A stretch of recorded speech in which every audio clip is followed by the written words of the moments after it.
యేసే పరిష్కారము అనుదిన Bible study కార్యక్రమం ప్రేక్షకులందరికీ యేసుక్రీస్తు వారి కృపగల నామమున వందనాలు.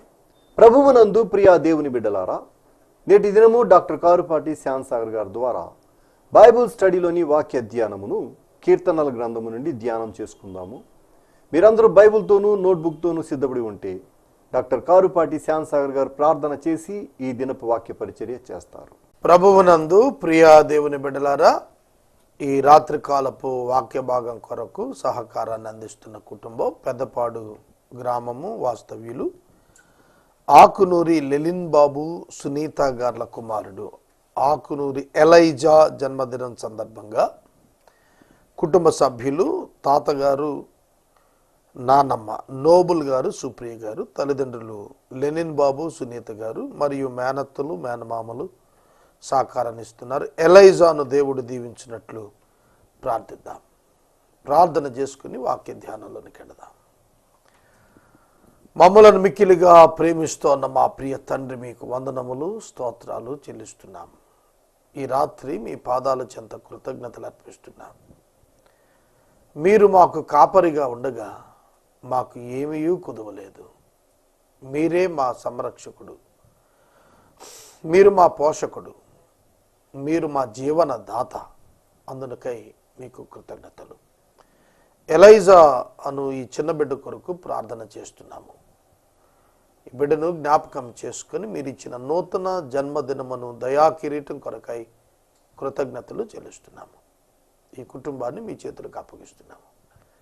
ఘనత, మహిమ, ప్రభావాలు మీకు సమర్పిస్తున్నాము. ప్రభు, ఈ రాత్రికాలం మీ దాసులు లెనిన్ బాబు గారిని సునీత గారిని మీరు దీవించండి. అలాగే ప్రభువ, మీ యొక్క దాసులు పెద్దలు నోబుల్ గారి కొరకు సుప్రియ గారి కొరకు వందనాలు. వీరిని కూడా మీరు ఆశీర్వదించండి, ఆరోగ్యాన్ని దయచేయండి. ఈ రాత్రి వాక్యోపదేశము మీరు మాకు ప్రసాదించండి. మా రక్షకుడైన యేసు ప్రభువు ద్వారా వేడుచూ ఉన్నాము తండ్రి, ఆమేన్. ప్రభువునందు ప్రియ దేవుని బిడ్డలారా, దయచేసి మీ పరిశుద్ధ బైబిల్ గ్రంథాన్ని తెరవండి. కీర్తనల గ్రంథము 23వ సంకీర్తన 4వ వచనము నుండి వాక్యాన్ని గమనించండి. కీర్తనల గ్రంథము 23వ సంకీర్తన 4వ చరణము. గాఢాంధకారపు లోయలో నేను సంచరించినను ఏ అపాయమునకును భయపడను. నీవు నాకు తోడై ఉందువు, నీ దుడ్డుకరయు నీ దండమును నన్ను ఆదరించును.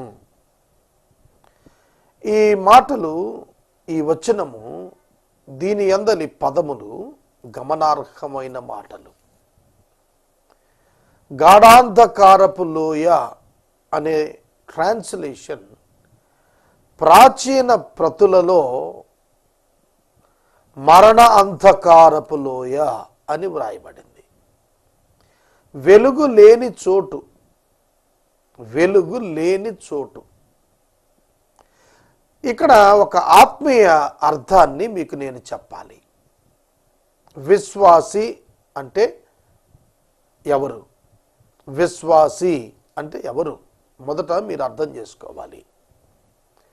విశ్వాసి అనగా యేసుక్రీస్తు నామమునందు విశ్వాసము ఉంచినవాడు. న్యూ టెస్టిమెంట్లో ఈ కాలంలో మనం చెప్పుకునేది.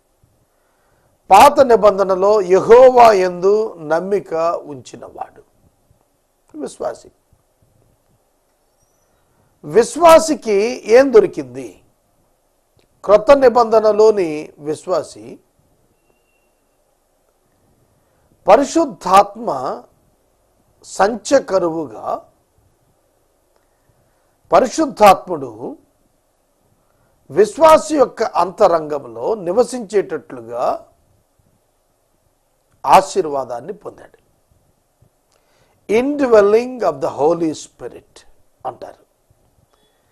విశ్వాసం ఉంచిన వారి అంతరంగంలో, నూతన స్వభావంలో పరిశుద్ధాత్ముడు శాశ్వతముగా నివసిస్తాడు. విశ్వాసి పరిశుద్ధాత్మ చేత నిండిన వాడవుతాడు. గ్రహిస్తున్నారా? విశ్వాసి యొక్క పరిపూర్ణ సంపూర్ణ బాధ్యతలన్నీ దేవునివే. అయితే విశ్వాసి తనంతట తాను పాపం చేసి ఉన్నప్పుడు దేవునితో సహవాసం కోల్పోతాడు, సంబంధం కోల్పోడు. సంబంధం కోల్పోడు, సహవాసాన్ని కోల్పోతాడు. చాలా జాగ్రత్తగా వినాలండి మీరు. విశ్వాసి పాపము చేసినప్పుడు దేవుని సహవాసానికి దూరంగా వెళ్తాడు. దేవుడు వస్తూనే ఉన్నాడు, మానవుడు వెళ్ళిపోతూనే ఉన్నాడు. విశ్వాసి పాపం చేసినప్పుడు దానిని ప్రభువు సన్నిధికి వచ్చి ఒప్పుకొని విడిచిపెట్టి సరిచేసుకున్న పర్యంతం ఆ సహవాసము యొక్క ఫలము అనుభవించలేడు. ఆ సమయం ఉందే, దాన్ని గాఢాంధకారపు లోయ అని అన్నాడు. కనుక గాఢాంధకారపు లోయలో నేను సంచరించినను అన్నాడు తప్ప నువ్వు నడిపించినా అని అనలేదు. నడిపించడు దేవుడు అందులోకి. విశ్వాసిని వెలుగులోనికి తెచ్చిన దేవుడు, మహిమలోనికి ఆహ్వానించిన దేవుడు చీకటిలోకి తీసుకెళ్ళడం. కానీ మానవుడు, విశ్వసించిన మానవుడు తాను శరీరంలో ఉన్న కారణంగా తన యొక్క అతిక్రమం వల్ల దేవుని సహవాసాన్ని అనుభవించలేని స్థితిలో తన హృదయంలో ఉన్న పాపము కారణంగా గాఢాంధకార అనుభవం, అంటే వెలుగు కనబడితేనే కదా మార్గం తెలిసేది, మార్గం ఎరుగున వాడిగా ఉండిపోతాడు. అట్లాంటి పరిస్థితుల మధ్య కూడాను, వింటున్నారా? అటువంటి పరిస్థితుల మధ్య కూడాను దేవుని యొక్క నమ్మకత్వం రక్షించబడిన విశ్వాసి పట్ల మారదు. ఆయన దుడ్డుకర్ర దండము ఆదరిస్తూనే ఉంటుందన్నాడు. God is faithful and unchangeable. దేవుడు నమ్మదగిన వాడును మార్పు లేని వాడుగా విశ్వాసి పట్ల ఉంటాడు. ఆయన కార్యం ఆయన చేస్తాడు. విశ్వాసి పాపం చేశాడు కాబట్టి అతను నేను తృణీకరించి వదిలేశానని దేవుడు అనడు. కానీ దేవుణ్ణి విసర్జించి వెళ్ళిపోతూ ఉంటాడు విశ్వాసి ఆ పాప ప్రభావంలో ఉన్నంతసేపు. దాన్ని గుర్తిరగటానికి పరిశుద్ధాత్ముడు అతనికి జ్ఞాపకం చేస్తూనే ఉంటాడు. నువ్వు ఇక్కడ అబద్ధం ఆడావు, ఇక్కడ దొంగతనం చేశావు, ఇక్కడ నీ కంటి చూపు పాడైంది, నీ హృదయంలో ఇక్కడ మాలిన్యం వచ్చింది, ఇక్కడ నువ్వు రాజీ పడ్డావు, ఇక్కడ దురాశ పడ్డావు.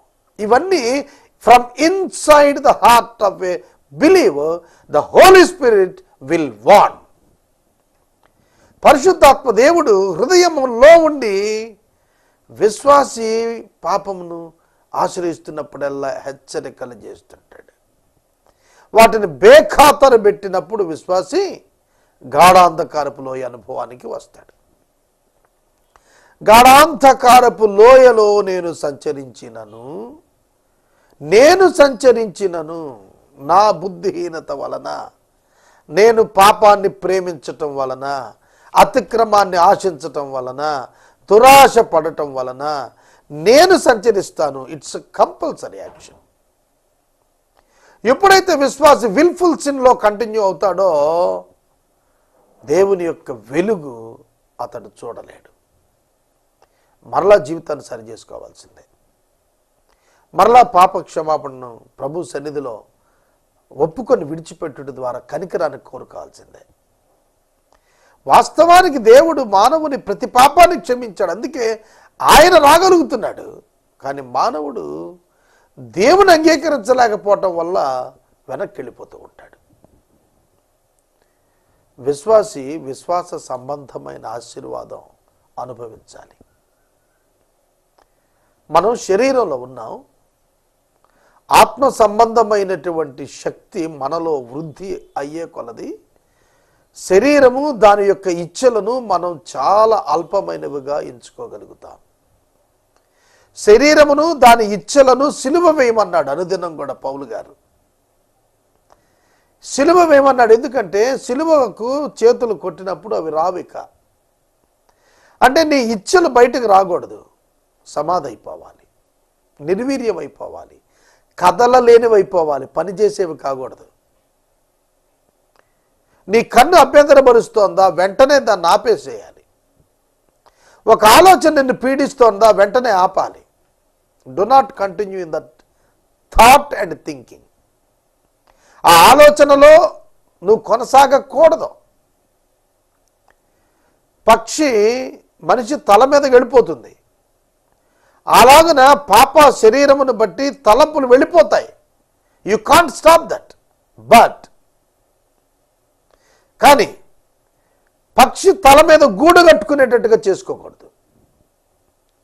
అలాగన పాపము మనను ఏలేటట్టుగా మనం మన శరీరాన్ని అప్పగించకూడదు.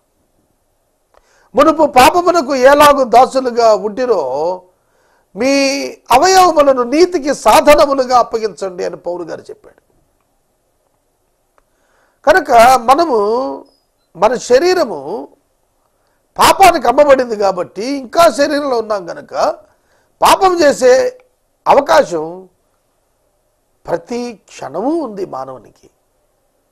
అయినప్పటికీ అంతరంగంలో పరిశుద్ధాత్ముడు నుండి నడిపించడం చేత జయించేటువంటి శక్తి విశ్వాసికి అనుగ్రహించబడే ఉంది. ఈ రాత్రి నేను మనవి చేస్తున్నాను, గాఢాంధకారపు లోయలో నేను సంచరించినను అది నా పొరపాటు వల్ల జరిగేది. 4300 ఎపిసోడ్స్కి ఒక ఎపిసోడ్ తక్కువ ఇవాళకి మనం. 4300 ఎపిసోడ్స్కి మధ్యలో 99 ఒకటే గ్యాప్. ఎంత ప్రసంగం చేశాను కదా అని చెప్పి నేను పాపము లేనివాడుగా జీవిస్తాను అని అనటం అసాధ్యం. జాగ్రత్తగా వినండి. పాపము వలన వచ్చు జీతమైన మరణాన్ని, పాపము యొక్క స్వభావంకు కలిగే శిక్షను యేసుక్రీస్తు ప్రభువు నెరవేర్చాడు, సిలువలో భరించాడు, చెల్లించాడు. అయినప్పటికీ మన శరీరంలో ఉన్నాం కనుక ఈ శరీరాన్ని ఆధారం చేసుకుని పాపము శోధించుటకు, ఏలుటకు ప్రయత్నం చేస్తుంది. మరణ పర్యంతం ఈ శోధన విశ్వాసికి ఉంటుంది. శోధనను జయించాలి. యేసుక్రీస్తు ప్రభువు కూడా మన వలనే శోధించబడ్డాడని హెబ్రీ పత్రికలో పౌలు గారు రాశాడు.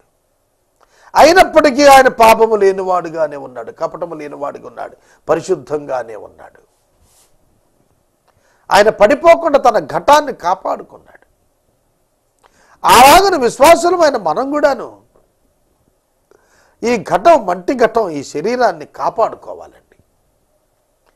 పాపములో దొర్లిపోకుండా కాపాడుకోవాలి. అలా కాపాడుకోకపోతే మనం ప్రమాదంలో పడతాం. దేవుని నుండి వచ్చేటువంటి ఆ యొక్క సిగ్నల్స్ను రిసీవ్ చేసుకోవటానికి మనం విల్లింగ్ చూపించలేకపోతూ ఉంటాం. మనం రెసిస్ట్ చేస్తుంది మన యొక్క హృదయం పోరాటానికి గురవుతుంది. ఆత్మతో పోరాటం శరీరం చేస్తూనే ఉంటుంది. ఏమి నేనెందుకు తగ్గించుకోవాలి, వాళ్ళు ఎందుకు తగ్గించుకోరు? కనుక ఈ యొక్క కక్ష, కార్పణ్యం, అసూయ, ద్వేషం ఇవన్నీ కూడా శరీర సంబంధమైన లక్షణాలన్నీ శరీరం నుండి లేస్తూనే ఉంటాయి. వాటిని అణిచివేయాలి. వాక్యం చేత వాటిని జయించాలి.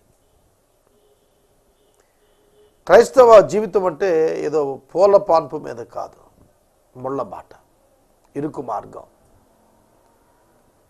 మనం భక్తిలో ఎదిగే కొలది మనం త్యజించాల్సింది ఏమిటో తెలుసా? మన శరీర ఇచ్చల్ని. అది చాలా మనల్ని గాయపరుస్తుంది.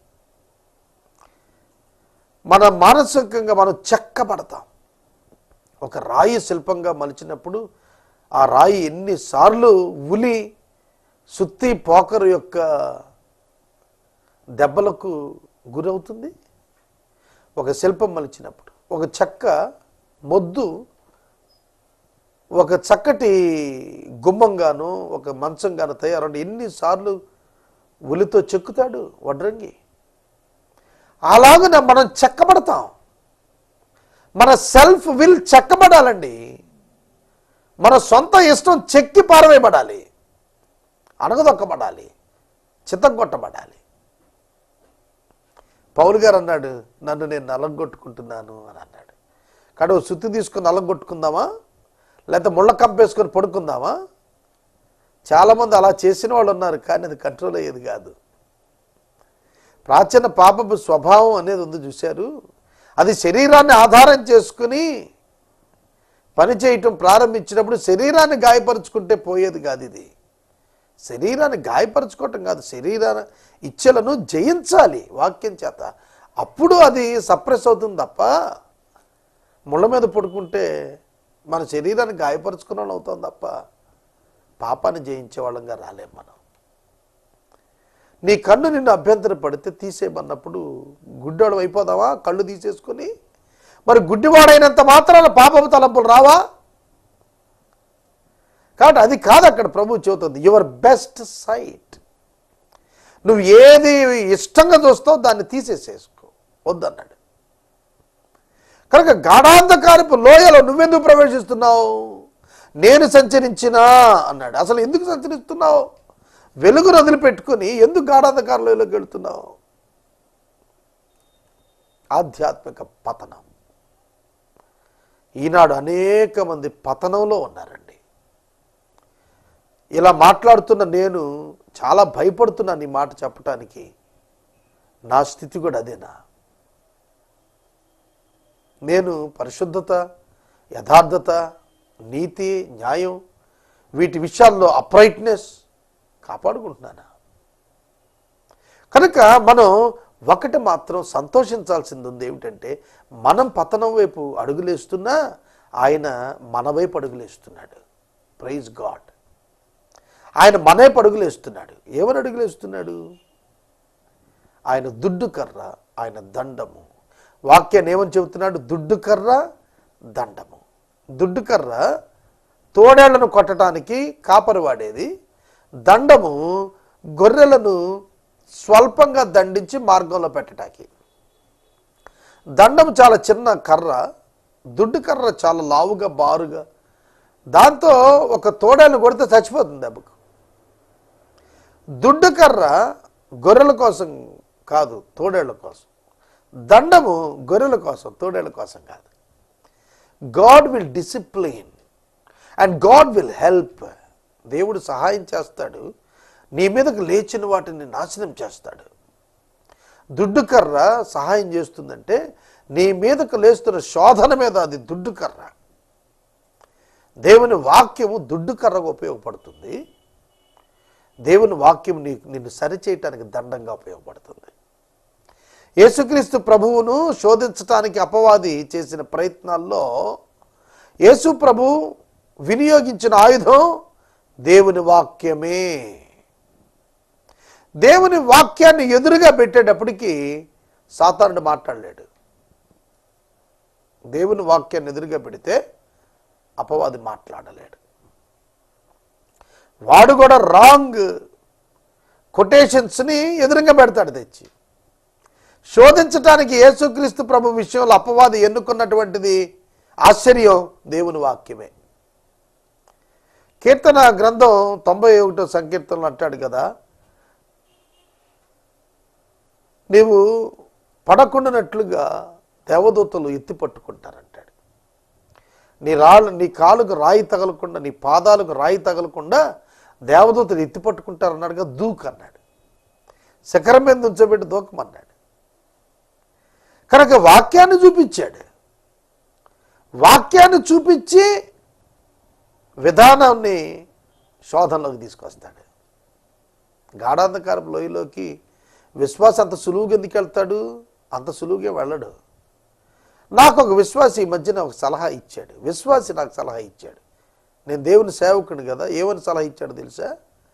నువ్వు ఎంతకాలమైనా డబ్బు లేకుండా అట్లా ఉండిపోతావా? Change your teaching. నాకు ఇచ్చిన సలహా ఏంటో తెలుసా?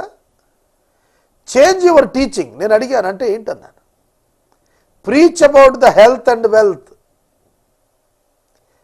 ఆరోగ్యాన్ని గురించి, డబ్బు సంపాదించడం గురించి మాట్లాడటం ప్రారంభించు. నువ్వు ఎంతకాలం రక్షణ గురించి మాట్లాడతావు? ఎంతకాలం పాపం గురించి ఖండిస్తావు? అవి మానే. అలా మానిన వాళ్ళు ఎంతమంది బాగుపడ్డారో తెలుసా అన్నాడు నాతో.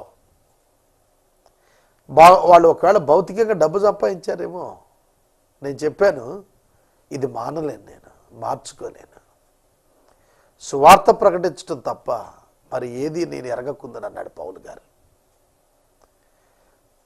విశ్వాసులతో మాట్లాడుతూ యేసుక్రీస్తును తప్ప మీ మధ్యలో నేను దేనిని ఎరుగనన్నాడు.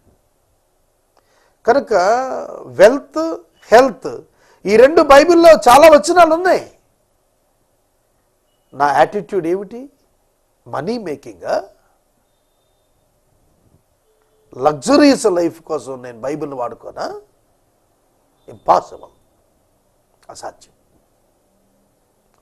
కనుక ప్రజలు నా వెంబడి రావాలా? నేను ప్రభు వెంబడి వెళ్ళాలి. నేను ప్రభు వెంబడి వెళ్ళాలి. నా దీక్షది. ప్రజలు నా వెంబడి రావాలి. నేను ప్రయత్నం ఎప్పుడు చేయలేదు, చేయను కూడాను. కనుక సోదరుడు, సోదరి, శోధన చాలా శక్తివంతంగా వస్తుంది. జాగ్రత్త. సమీపస్తుల నుంచి వస్తుంది శోధన, ప్రియమైనటువంటి వారి నుంచి వస్తుంది శోధన, మనం ఎవరి మీద గౌరవం ఉంచుతామో వాళ్ళ నుంచి వస్తుంది శోధన. కనుక మన జీవితాల్లో మనం నేర్చుకుందాం. గాఢాంధకారపు లోయలో సంచరించడానికి నిన్ను లాక్కెళతాడు సాతానుడు. నీ శరీరం, ఈ లోకంలో నీకు ఉన్న స్నేహం, ఈ లోక స్నేహము నాకు విరోధం అని దేవుడు చెప్పాడు. లోక స్నేహం అన్నాడు. లోకంలో ఉన్న మనుషులతో స్నేహం అనలేదు. లోకము దాని నశించేటువంటి మాయా విధానంతో నీ స్నేహం ఆఫ్ చేయాలి. లేకపోతే గాఢాంధకారపు లోయలో నువ్వు సంచరించడం ప్రారంభిస్తావు. దేవుడు కాపాడుతాడు నిన్ను, దట్ ఈస్ సెకండరీ ఇష్యూ. కానీ నువ్వెందుకు గాఢాంధకారపు లోయలోకి వెళ్ళాలి? మరణాంధకారపు లోయకి నువ్వెందుకు వెళ్ళాలి? ఈ రాత్రి నేను మనవి చేస్తున్నాను, మనము శోధనను జయించేవారుగా ఉందాం. మనము శోధనను జయించేవారుగా ఉందాం. పాపమును జయించేవారుగా ఉందాం. దురాశలను జయించువారంగా ఉందాం. శరీరేచ్ఛలను జయించువారంగా ఉందాం. ఆత్మీయ పోరాటములో ఆత్మ సంబంధంగా పోరాడుదాం. ప్రకృతి సంబంధి అయిన మనుషుడు ఆత్మ సంబంధమైన విషయాలను వివేచింపలేడు. కొరింథీకి పౌలు గారు రాశాడు. శరీర సంబంధి అయిన మనిషి ఇటు ఆత్మ అంటాడు, ఇటు శరీరం అంటాడు. కానీ ఆత్మ సంబంధమైన మనిషి ఉన్నాడే, శరీరానికి ప్రకృతికి నో అని చెబుతాడు. మనం ఆత్మ సంబంధమైనటువంటి వారంగా ఉండాలి. కనుక దేవుని యొక్క పిల్లలము ఆత్మ సంబంధులం. మనము వెలుగు సంబంధులం, చీకటి వారం కాదు. మనం లోక సంబంధులం కాదు. యేసుప్రభు చాలా తేటగా చెప్పారు, నా రాజ్యం వేరు, మీ రాజ్యం వేరు. అది వాళ్ళకి ఆ రోజున అర్థం కాలేదు. నా రాజ్యం వేరు అంటాడు ఏమిటి? ఇది నా రాజ్యం కాదు. నా రాజ్యం అయితే నా సేవకులు పోరాడేవాళ్ళు, ఇది నా రాజ్యం కాదు అన్నాడు. కనుక ఈ లోకం మనది కాదు. మనం ఈ లోకం సంపాదించడానికి పుట్టలేదు. డైరెక్ట్గా మాట్లాడుతున్నాను. విశ్వాసులారా, క్రైస్తవ విశ్వాసులారా, బాప్తిస్మం పొందిన వారులారా, మీరు లోకంలో ఇల్లు సంపాదించడానికో పొలం సంపాదించడానికో టార్గెట్ పెట్టుకొని పని చేయడానికి మీరు పుట్టలేదు. మీరు జీవించడం లేదు, మీరు రక్షించబడలేదు. దేవుని కొరకు జీవించడానికే రక్షించబడ్డాం. ఇల్లు దేవుడే ఇస్తాడు, పొలము దేవుడే ఇస్తాడు. కనుక మన ప్రయత్నం చేత సంపాదించుకోవాల్సిన అవసరం కోసం పాటుపడాల్సిన పని లేదు. ఆయన ఇస్తాడండి. మనకేది అవసరమో ఆయన ప్రొవైడ్ చేస్తాడు. ఈ లోకంలో తరతరాలుగా మిగిలిపోయే ఆస్తి కూర్చుకోవటానికి నువ్వు జీవన వ్యాపారంలో చిక్కుకోవద్దు. ఏ క్షణాన్ని ప్రభు వస్తాడో మనకు తెలియదు, మనం వెళ్ళిపోతాం. ఏ క్షణాన్ని మనకు మరణం వస్తుందో తెలియదు, మనం వెళ్ళిపోతాం. నన్ను ప్రేమించిన ఒక అన్నగారు నా కోసం డబ్బు కట్టి మెడికల్ ఇన్సూరెన్స్ చేయిస్తానికి వచ్చారు. ఆ డబ్బేదో లేని వారికి ఇవ్వటానికి నేను డైరెక్ట్ చేశాను. ఎందుకంటే God planned for my health and God designed for me. దేవుడు నా కోసం ప్రణాళిక చేశాడు. ఆయన ఏర్పాట్లు ఉన్నాయి. ఆయన సహాయం చేస్తాడు. ఆయన నడిపించడానికి ప్రణాళిక కలిగి ఉన్నాడు. ఆ సహోదరుడు ఎంత అప్రిషియేట్ చేశాడు. అన్న, మీరు చాలా మంచి మాట చెప్పారు. కనుక ఈ రాత్రి నేను మనవి చేస్తున్నాను, సోదరుడా సోదరి, నిన్ను దేవుడు ఏర్పాటు చేసుకున్నాడని నీవు గుర్తిరుగుతున్నావా? అసలు యెహోవా నీకు కాపరిగా ఉంటే గాఢాంధకారపు లోయ సైతం నిన్నేం చేయదని నువ్వు గుర్తిరుగుతావు. నువ్వు సైలెంట్గా ఉంటే దేవుడు చాలా ఫెరోషియస్గా తన కార్యాలు చేసుకుంటూ పోతూ ఉంటాడు. నేను కూర్చొని చూస్తున్నానండి దేవుని కార్యాలు. నేను చెబితే మీకు అవివేకంగా అనిపించవచ్చు, but I'm enjoying the actions of holy spirit in my life. పరిశుద్ధాత్మని క్రియలు నా జీవితంలో నేను చూచి మిక్కిలి ఆనందిస్తున్నాను, ప్రహర్షిస్తున్నాను, సంతోషిస్తున్నాను, ఆనందిస్తున్నాను. ఈ రాత్రి నేను మనవి చేస్తున్నాను, దేవుని యొక్క వాక్యము నిన్ను కాపాడుతుంది, నిన్ను హెచ్చరిక చేస్తుంది.